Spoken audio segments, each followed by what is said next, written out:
I find it a fascinating novel because I think that Huxley belongs to a very rare breed of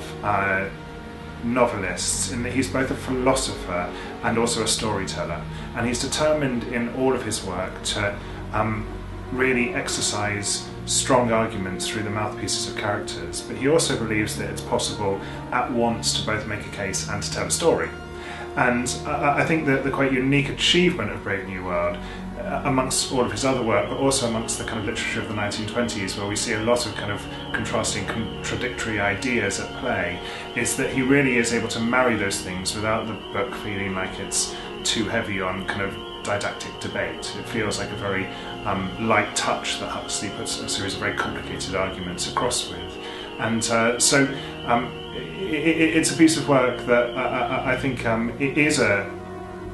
novel that you can read straight through, and it's very, very grippy and very, very, very funny in the way that it engages a reader. But it's also a piece of work that's kind of gloriously hypocritical, contradictory and slippery, because he clearly had a very restless mind, and like so many authors in his generation, he was someone that had a magpie-like interest in lots of different philosophies and ideas, and lived in a time of enormous change where Europe in the post-war years and the aftermath also of the Great Depression was going through huge intellectual turmoil, and we saw governments and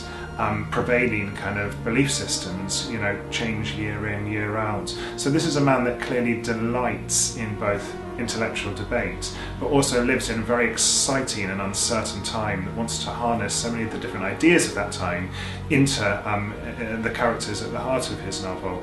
As such, it does mean that the protagonists within the book keep changing, and we also see a storytelling that is restless and inconsistent, and so it's been a wonderful book, I think, to dip in and out of as well. And actually, whilst when I first read it, I read it straight through, and over the last few years coming back to it, I've done the same again. I found it very, very helpful in the work that we've done to support Dawn's process, picking it up and reading it a chapter at a time, and actually sometimes reading it back to front, because I do think that the way in which Huxley stitches it together is a bit like a kind of literary patchwork quilt.